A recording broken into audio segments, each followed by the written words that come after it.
ایک حدیث سنا کے بیان ختم کرتا ہوں.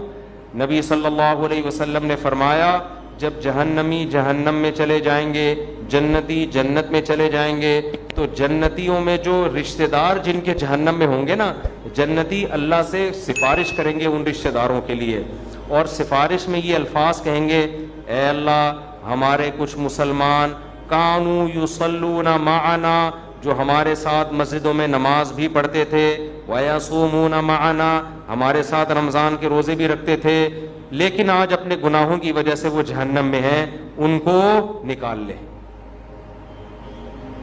کیا مطلب؟ یہ تو ہے ہی نہیں کہ نماز نہیں پڑھتے تھے, بھئی مسلمان تھے تو نماز تو تھا ہی, لیکن اور کچھ خرابیاں تھیں جن کی وجہ سے سزا مل رہی ہے. کہیں بھی قرآن میں اس کا تذکرہ نہیں ہے کہ بے نمازی ہو اور جنت میں ہو. سمجھ میں آ رہی ہے بات کہ نہیں آ رہی؟ میں کسی پہ جہنم کا فتویٰ نہیں لگا رہا, یہ تو